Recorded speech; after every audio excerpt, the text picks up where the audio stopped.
The television screen has always been a battlefield of carefully curated personalities, but behind the bright studio lights of daytime talk shows lies a dark, psychological arena where power is weaponized and human vulnerability is treated as mere fuel for ratings. For nearly 2 decades, 2 women dominated this multimillion-dollar landscape, operating on opposite ends of the emotional spectrum.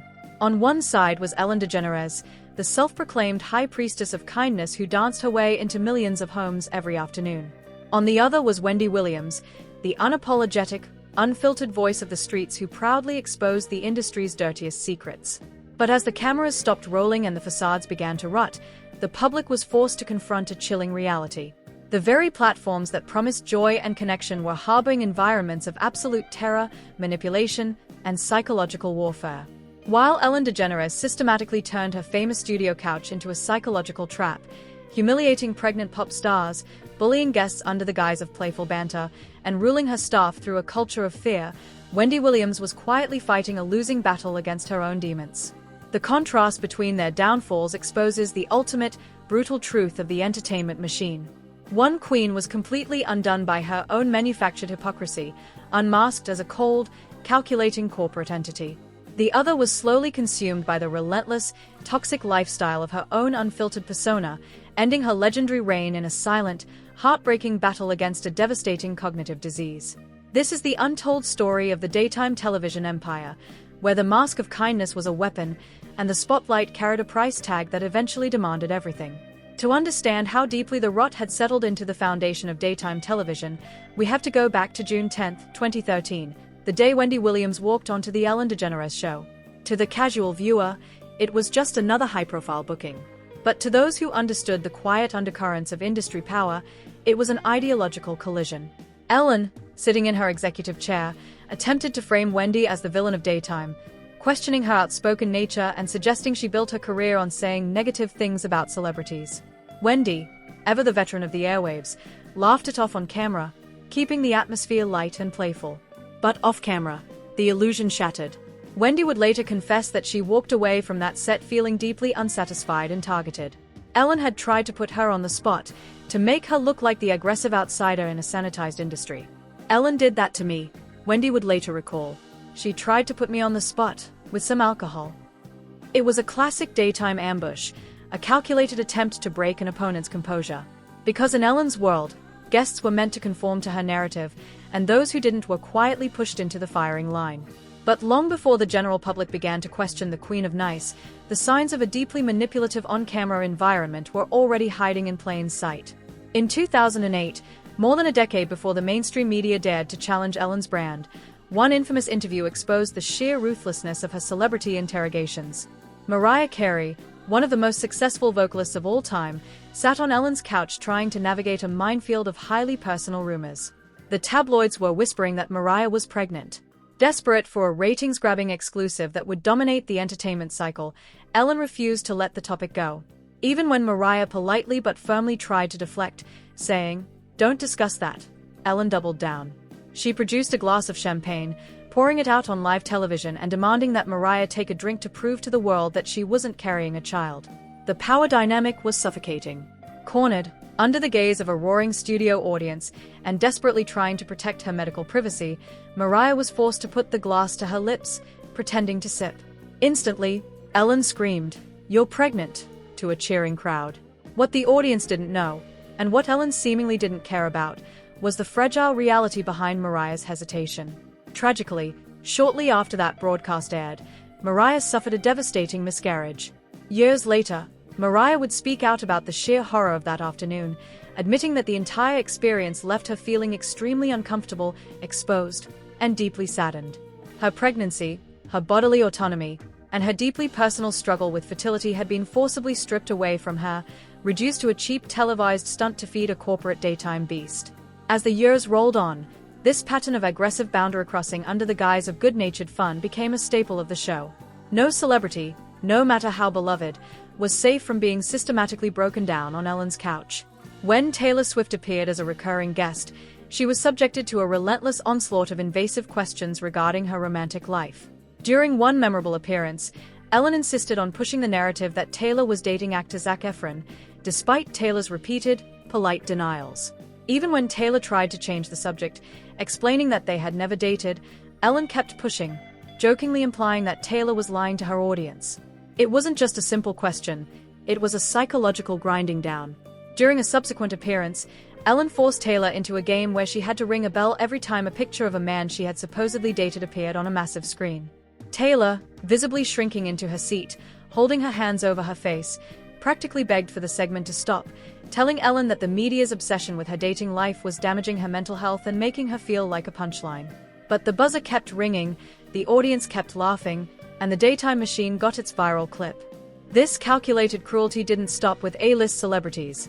It trickled down to the ordinary, everyday people who were brought onto the show under the pretense of life-changing charity. In one of the most bizarre and uncomfortable segments in daytime television history, a struggling college student was brought onto the stage. The segment was carefully engineered to look like a heartwarming philanthropic miracle. Ellen began setting up the story, asking the young woman about her crushing financial burdens and the $50,000 a year tuition she could not afford. The audience leaned in, expecting the classic, tear-jerking moment where Ellen announces that she is paying for the student's entire education. Ellen even started the transition, "So, I talked to my friends at Shutterfly, and they want to help pay for." But suddenly, the illusion broke. A producer walked onto the live set, interrupting the host, and whispered directly into Ellen's ear. Something had gone wrong behind the scenes. The massive donation wasn't approved, or the corporate sponsor had backed out. Instead of stepping up to cover the cost herself, an act that would have cost a mere fraction of a percent of Ellen's estimated $450 million net worth, Ellen awkwardly pivoted on live television. "Well, this is a little awkward," she announced to a stunned studio. So, we're going to give you a computer." The student, visibly crushed and utterly confused, tried to maintain her composure. "I have a computer, but—" she stammered. "But it's a nice computer." Ellen insisted, completely bypassing the girl's devastating financial reality. Instead of cutting the segment or editing out the massive corporate blunder, the show aired the excruciating moment in its entirety. And rather than opening her own checkbook to fix the mistake, Ellen turned to her audience, urging the viewers at home to donate their own hard-earned money to help the student pay her tuition. It was a staggering display of billionaire detachment. Charity on The Ellen Show was a highly profitable marketing vehicle. And if a corporate partner wasn't footing the bill to buy the good press, the daytime queen wasn't going to spend a single dime of her own. For nearly 2 decades, the sheer weight of Ellen's massive media empire, backed by powerful network executives, kept these dark realities locked away. But behind the scenes, the pressure cookers were boiling. Former Bachelor contestant Karen Olympios would later become one of the first people to publicly pull back the curtain on the backstage atmosphere. She described an environment of absolute, paralyzing fear. "I called her out," Karen would later reveal. "I was like, Ellen's not that nice." According to Karen, running into Ellen backstage was a bizarre, clinical experience. The production staff was visibly terrified of any unscheduled human interaction occurring near the host. The producers were really scared. I was like, "What's going on?" And they were like, "That was not supposed to happen. We're going to get in trouble." It was so weird. The staff weren't operating a television show. They were managing a volatile, highly insulated ecosystem where a single wrong glance, an unapproved greeting, or a minor mistake could result in instant termination. By the late 2010s, the carefully polished armor of the kindness brand was beginning to show deep, irreversible fractures. And then came 2019, when Dakota Johnson walked onto the set and pulled the pin on a grenade that would permanently shatter the daytime empire. The moment Dakota Johnson sat down on Ellen's couch in late 2019, she did something no guest had dared to do in 16 years. She refused to let the host lie. Ellen, attempting to employ her standard passive-aggressive humor, looked at Dakota and complained that she hadn't been invited to the actress's recent 30th birthday party. It was a classic, low-stakes daytime television setup, designed to make the guests squirm, apologize, and place Ellen back on her comfortable moral high ground. But Dakota didn't flinch. She looked Ellen directly in the eyes and said, "Actually, no, that's not the truth. You were invited." The atmosphere in the studio instantly turned icy. Ellen, visibly caught off guard, stammered, trying to laugh it off and insisting she had never received an invite. Dakota calmly held her ground, telling her to ask her executive producer, Jonathan Norman. When the cameras panned to the production crew, they were forced to admit that not only had Ellen been personally invited, but she had actually been in another state attending a football game. The exchange went viral instantly. It was a cultural watershed moment because it exposed, in real time, the manufactured nature of Ellen's on-screen persona. She wasn't the warm, inclusive friend she pretended to be. She was a highly detached billionaire who didn't even keep track of her own social circle but was more than willing to publicly shame a guest on national television for a cheap laugh. By 2020, the floodgates had burst wide open. A shocking expose published by BuzzFeed News brought forward dozens of former employees who described a systematic culture of fear, racism, intimidation, and sexual misconduct behind the scenes of the kindness empire. The contrast was devastating. While Ellen danced in front of the cameras and ended every show by telling the world to be kind to one another, her employees were allegedly being fired for taking bereavement leave to attend family funerals, facing racial microaggressions from producers, and being instructed never to look the host in the eyes. Former executive producer Heather Muscat, who had been with the show since its very first broadcast in 2003, came forward with chilling details about the workplace mechanics. Muscat revealed that the toxicity was not an accidental byproduct of a busy production, it was a highly organized system. She exposed how Ellen allegedly used her executive producer, Ed Glavin, as a human shield and an attack dog. According to Muscat, during tense production meetings, Glavin would regularly scream at, humiliate, and berate staff members. Ellen wouldn't intervene to stop the abuse. Instead, she would sit there, watch the carnage unfold, and laugh. Muscat recalled Ellen saying, "Every production needs their dog," meaning she intentionally kept Glavin around to do the screaming, threatening, and firing so that she could walk onto the stage with clean hands, wearing the pristine mask of the Queen of Nice. When the scandal reached its peak, Ellen attempted to weather the storm.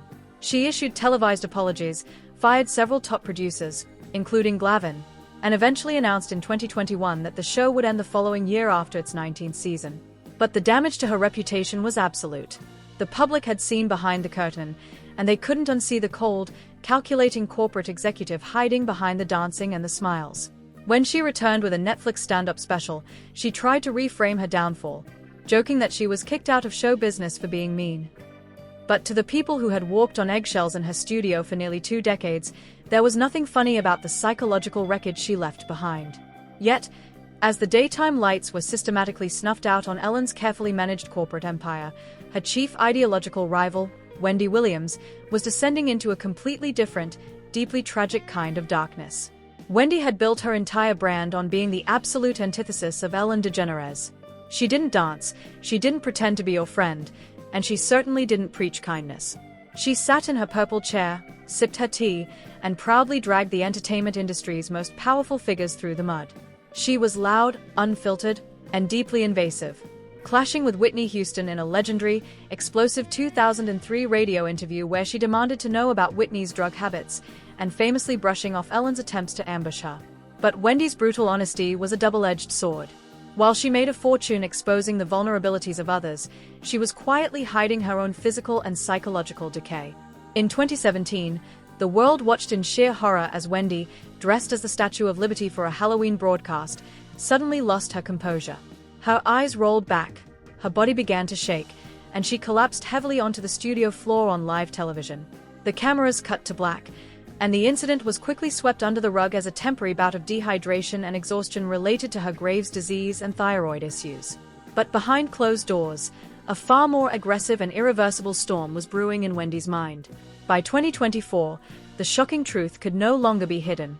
Wendy's care team released a devastating public statement confirming that she had been diagnosed with primary progressive aphasia and frontotemporal dementia, FTD, the exact same rare, aggressive cognitive disease afflicting actor Bruce Willis. The condition had aggressively eroded her ability to communicate, shattered her cognitive functions, and left her completely vulnerable. The full, heartbreaking reality of her decline was laid bare in the raw, deeply controversial Lifetime documentary. Where is Wendy Williams? The footage was almost too painful to watch. The woman who had once possessed one of the sharpest, quickest minds in media was shown disoriented, struggling to string basic sentences together, and completely disconnected from her past life. In one of the most agonizing scenes from the documentary, a member of her team asked Wendy if she wanted to go to the Oscars that weekend and walk the red carpet. Wendy, sitting in a robe, her eyes glassy and unfocused, stared blankly into the camera.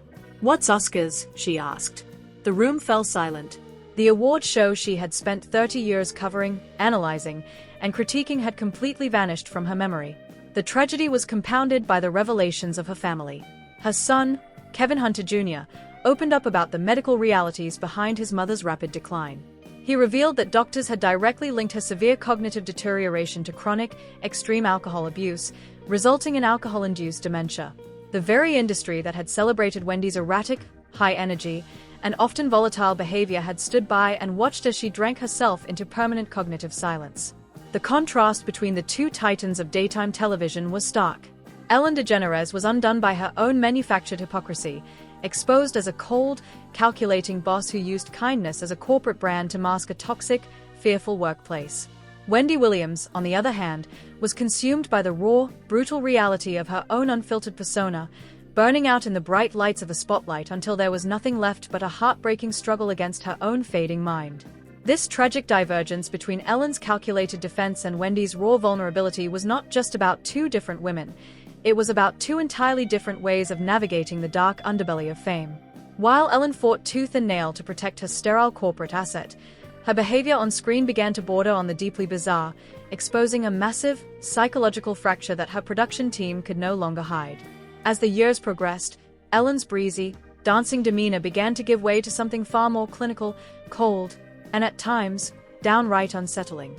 The ultimate manifestation of this shift occurred during one of the most controversial segments in the history of daytime television. Following the tragic 2017 mass shooting in Las Vegas, the world was searching for answers.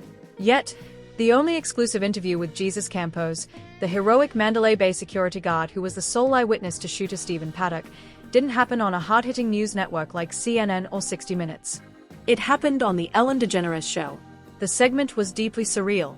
Instead of an empathetic, emotionally grounded conversation, Ellen stood in front of a giant screen, holding a metal pointer that looked like an antenna ripped off a car. Dressed in a bizarre, stiff, militant outfit covered in excessive rows of buttons, a look that critics later described as militaristic and totally out of place for daytime TV, she walked the audience through a cold, tactical diagram of a hotel hallway. She pointed left, then right, mapping out the trajectory of a mass tragedy as if she were a military commander briefing troops, rather than a daytime host entertaining housewives. It was a moment that left industry insiders and conspiracy theorists alike scratching their heads. Why was a daytime talk show being used as the primary platform to control the narrative of a national tragedy? For many, it solidified the growing suspicion that Ellen's show was no longer about entertainment. It had become an arm of institutional public relations, operating with a level of cold, systematic detachment that defied common sense. This sense of billionaire detachment reached a boiling point in 2020. The world was in absolute chaos.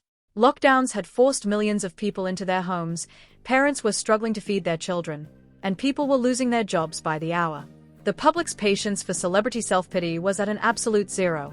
Yet, it was during this exact moment of global crisis that Ellen decided to broadcast from her multi-million-dollar mansion, comparing her quarantine in a sprawling luxury estate to being in jail.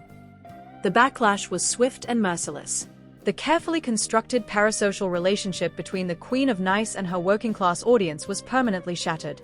The public realized that the woman who danced in their living rooms every afternoon had absolutely no concept of their reality. But while Ellen's response to her ultimate downfall was defensive, using a Netflix special to complain about being cancelled while refusing to take accountability for the toxic workplace culture she fostered, Wendy Williams' final chapter was characterized by a devastating, unfiltered truth. Even as her mind began to slip away under the weight of frontotemporal dementia and aphasia, Wendy did not hide. She allowed the cameras to document her darkest, most vulnerable moments because, unlike Ellen, Wendy had never built her empire on a lie. She was exactly who she said she was, carrying her scars, her struggles, and her addictions in full view of the world. The physical toll on Wendy was undeniable. For years, fans had watched her struggle with the bulging eyes and physical tremors caused by Graves' disease and thyroid eye disease. But the cognitive decline was a different beast altogether. When the public learned that her dementia was heavily accelerated by years of severe alcohol abuse, an escape mechanism from the crushing pressures of her highly publicized divorce and the demanding nature of her career, the laughter stopped. The very audience that had tuned in to watch Wendy gossip about others was now forced to look in the mirror and confront the tragedy of a woman who had literally consumed herself to keep them entertained. Yet, even in the midst of this heartbreaking decline, the Lifetime documentary Where is Wendy Williams? Captured moments of genuine human connection that Ellen's highly curated show could never hope to replicate. In one deeply emotional scene, Wendy met with her longtime friend Black China. China, tearfully reflecting on their relationship, thanked Wendy for her genuine, motherly love. "You've always been honest with me and put me in my place," China said through tears. "In the most motherly, kind way. That's why I love you so much, because even when I was going through my darkest times, you never used that against me." This was the ultimate irony of the daytime empire. Ellen, who branded herself on kindness, left behind a legacy of fear, silent non-disclosure agreements, and traumatized staff members who were forbidden from looking her in the eyes. Wendy, who branded herself on messiness and brutal honesty, was remembered by those who actually knew her as a deeply compassionate, motherly figure who offered genuine, unscripted warmth when the cameras were turned off. In February 2024, as her diagnosis was made public, Wendy released what would be her final statement to the world. It was a message of profound gratitude, written from a place of cognitive peace that she had fought so hard to find. "I want to say I have immense gratitude for the love and kind words I have received after sharing my diagnosis of aphasia and frontotemporal dementia," her statement read. "The messages shared with me have touched me, reminding me of the power of unity and the need for compassion." She ended her message with a plea for the one thing her career had never allowed her to have: peace. "I continue to need personal space and peace to thrive."